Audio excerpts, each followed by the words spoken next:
A gente recebe nos estúdios aqui de São Paulo o prefeito de Porto Alegre, Sebastião Melo, do MDB, que também é presidente da Frente Nacional de Prefeitos, a FNP, justamente para tratar dos impactos que o fim da escala 6x1 pode gerar para os governos municipais. Prefeito, muito obrigado, um prazer recebê-lo aqui no estúdio da CNN em São Paulo. Queria que o senhor explicasse, porque muita gente vai, num primeiro momento, olhar e falar, bom, mas as prefeituras têm funcionários públicos concursados que não vão ser afetados, já tem uma outra jornada de trabalho. Mas muitas das prefeituras, em especial capitais, grandes cidades, que são as representadas pela Frente Nacional de Prefeitos, contam com muitos serviços terceirizados. Como é que está sendo esta discussão entre os gestores municipais? Bom, eu primeiro quero agradecer pela oportunidade. Dizer que o Brasil tem quase 6.000 prefeituras do Iapoque ao Chuí. Todas elas, os serviços públicos são prestados pelos funcionários de carreira, né, da administração direta e indireta, mas também são milhares de contratos, especialmente começando pela zeladoria. Não tem uma média grande cidade que o caminhão do lixo não seja terceirizado, que os garis não sejam terceirizados, que o tapa-buraco, a questão da saúde pública, muitas vezes na atenção básica, segurança e tantas outras áreas. Então, esse tema está colocado muito sob o enfoque da iniciativa privada. E nós produzimos um estudo, né, contratamos um estudo de uma empresa que tem profundidade nesse tema, e ela apresentou, portanto, o resultado desse estudo, dizendo que o rombo para os municípios anualmente vai chegar a 35 bilhões. Qual é o nosso drama, né? O nosso drama é que nós trabalhamos com planejamento financeiro. Quando o prefeito é eleito, ele faz o plano anual dele, que vai por 4 anos. Bom, e depois ele faz a LDO, que é a Lei de Diretriz, né, Básica, e depois ele faz a Lei Orçamentária. Então, todos esses contratos hoje, que eu acabei anunciando, eles estão sob a regra do 6x1. Então, se você mudar esta regra, evidentemente os contratados, 2 dias depois, prefeito, está tudo bem para me manter o corte da grama do jeito que o senhor contratou, para passar o caminhão do lixo como o senhor contratou, o lixo separado, a questão do posto de saúde, ou o senhor aumenta ou vou diminuir o serviço. Então, nós estamos tratando esse assunto. Eu já almocei aqui com vários prefeitos, liderado pelo Ricardo Nunes, estive no Rio de Janeiro ontem também com o prefeito Eduardo, e falei hoje longamente com o relator dessa matéria, o deputado Léo Prates, né? E nós combinamos uma reunião no dia 14 em Belo Horizonte com todos os prefeitos, onde nós vamos apresentar para ele esse estudo. E o que nós queremos é o seguinte, que se a matéria for enfrentada, ela precisa ter uma transição. Ela não pode ser enfrentada. Aliás, ela tem que ser setorial, ela tem que ter transição. E eu penso que uma matéria dessa envergadura jamais poderia ser eleitoral. Ela deveria ser olhando para o futuro da nação e não para a próxima eleição.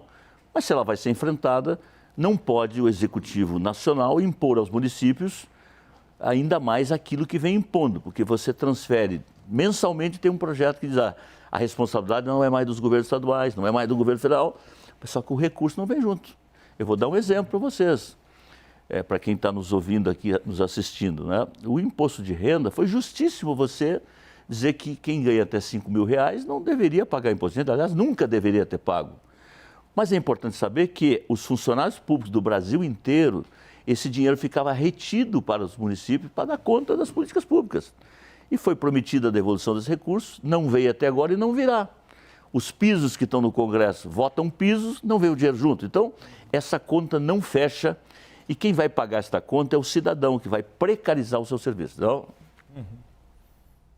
Prefeito, Débora falando com o senhor aqui de Brasília. Olha, o senhor falou então que nesse diálogo, nessa reunião que os senhores terão em Belo Horizonte com o relator desse assunto na Câmara dos Deputados, Léo Prates, que vocês vão apresentar a necessidade de que, se essa matéria for mesmo enfrentada, de que ela seja setorizada, de que ela tenha um período de transição. Minha pergunta, e aí pegando o gancho do que o senhor falou agora no fim, que é a questão de uma eventual compensação fiscal para os municípios. Isso também vai ser pleiteado, vai ser colocado na mesa, embora outras promessas já não tenham sido cumpridas?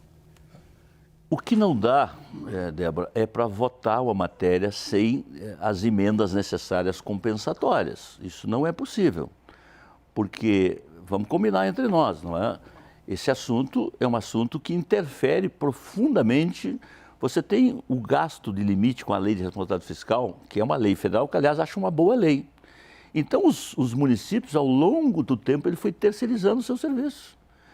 Agora, eu acho que seria muito razoável, né, já que quer votar, então vote uma PEC e deixe para regulamentar essa PEC conversando com todos os setores da sociedade. O mundo que fez transição e fez, tá? Então, o que fez o mundo? Ele botou uma escala, fez para o setor, botou lá 10 anos, 8 anos, e ele foi fazendo isso setor por setor. Até porque, Débora, hoje a indústria brasileira e outros setores não trabalham mais de 40 horas, então tem questões resolvidas. Agora, uma coisa é as 44 horas, outra coisa é a escala de serviço. Porque, por exemplo, né, todo mundo quer escala de serviço, mas quer o restaurante aberto no final de semana, quer o shopping aberto no final de semana, ele quer o aeroporto funcionando no final de semana, ele quer o restaurante que ele gosta no final de semana. Então, esse assunto está torto. Ele não poderia ser uma questão meramente eleitoral, ele tinha que ser uma questão olhando para a produtividade, né, olhando para a inovação. Esse é um desafio enorme do Brasil e mesas de negociações. Eu acho que a lei liderada lá pelo presidente Temer não foi perfeita, aliás, não tem lei perfeita no mundo, tá? Mas avançamos muito as mesas de negociações, onde trabalhadores e empresários sentam e fazem as suas concertações e o Brasil tem que ir para frente. Agora, eu também tenho que lembrar, né, que tem milhares de pessoas que estão nos assistindo hoje que não têm carteira assinada também. O Brasil de hoje não é o Brasil de 30 anos atrás. O Brasil do Uber, né, o Brasil de tantos outros serviços hoje que as pessoas fazem para o teletrabalho. Então, eu acho que essa discussão precisa ser mais aprofundada. Mas já que o relator marcou 4 audiências dizendo que quer votar a matéria, então nós abrimos essa discussão, contratamos rapidamente esse trabalho, que aliás esse trabalho está conosco aqui, que eu vou deixar com vocês, tá? Em primeira mão, e nós vamos então dialogar para encontrar uma solução de transição. Por quê? Porque vai pagar a conta o cidadão, porque quando a rua estiver esburacada, ele não vai lembrar do Congresso Nacional, ele não vai lembrar, né, do presidente da República, mas ele vai dizer: prefeito, a minha rua não está bem, o posto de saúde não está funcionando bem, né? O senhor está lá, a poda da grama que o senhor fazia de 15 em 15 dias, está levando 30 dias. Por quê? Se você manter o mesmo contrato, a cooperativa aqui contratada, ela vai dizer: olha, prefeito, tudo bem, o senhor me bota mais 100, mais 50 operários, eu pago, não tem problema nenhum. Só que não há recurso para isso. Os municípios brasileiros estão esgualepados, não tem recurso, então não tem como pagar essa conta. E um ente federado não pode adentrar no orçamento do outro. Como nós, prefeitura, não devemos e não podemos dizer o que o Estado tem que fazer, a União tem que fazer, não pode a União também entrar no nosso orçamento e ditar as regras do jogo. Nesse sentido, prefeito, do que o senhor está colocando, se não houver esta transição defendida pelas prefeituras, o caminho que os gestores municipais teriam seria aumento de tributação. E no mesmo período em que começa, ainda aqui de uma forma mais paulatina e inicial, o início da reforma tributária, que também afeta o que as prefeituras arrecadam em termos de ISS. Como é que se conjuga isso? O senhor acredita que se a escala 6x1 terminar, for votada do jeito que está colocada, as prefeituras não vão ter outro caminho que não fazer ajustes em tributação? Olha, acho que o governo tem vários caminhos. Por exemplo, se ele desonerar a folha de pagamento, por exemplo, dos setores produtivos, ele pode dizer: olha, eu vou compensar. Mas não é isso que está discutindo lá, tá? A reforma tributária é longa e penosa, né? Aliás, esse é um tema que nós, prefeitos, temos discutido diariamente. Por quê? Porque reforma tributária o povo não entende, mas é recurso para produzir política pública para todos os munícipes, mas especialmente para os que mais precisam. E ela é longa, ela é gradativa, ela cria um imposto dual, o IVA dual, que é juntar o ISS e juntar com o ICMS, portanto vai ter um imposto, né, de bens e serviços, onde os estados e municípios vão repartir esses recursos, e cria o CBS, que é o imposto federal. O comitê recém foi montado, tem um caminho longo pela frente, né? Então, também há uma incerteza, especialmente do setor de serviços, sobre a implantação da reforma tributária. Mas eu volto sobre a escala 6x1. O nosso desafio, né, eu estou vendo que os setores estão se movimentando também para dizer: olha, os microempresários, outros setores também têm que ter transição.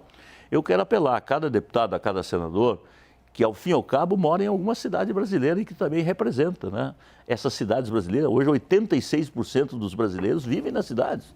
Então eu quero fazer um apelo aos senhores que vamos discutir essa matéria, vamos discutir uma transição. Porque se eu tenho um PPA de 4 anos que foi votado na Câmara de Vereadores. Todos os prefeitos propuseram isso. Se os contratos foram assinados nesta regra, então, minimamente, esses contratos têm até 2029 nesta regra, porque você vai conseguir pagar a conta. Senão, você não vai pagar a conta, e se você não pagando a conta, quem vai pagar a conta é o cidadão que precisa do serviço, porque ele não vai aceitar a UPA fechada, ele não vai aceitar a atenção básica fechada, ele não vai aceitar o posto de saúde que não tem um segurança, que é contratado terceirizamente, não vai aceitar a rua esburacada. Então, esse é o tema que está em jogo e por isso nós estamos discutindo a política e a frente quer contribuir com esse debate e está levando consistência para esse debate. Nós conversamos com Sebastião Melo, prefeito de Porto Alegre, do MDB, e presidente da Frente Nacional de Prefeitos, sobre o debate da escala 6x1 podendo afetar os serviços prestados pelas prefeituras. Mais uma vez, prefeito, um prazer recebê-lo aqui. Até a próxima. Muito obrigado.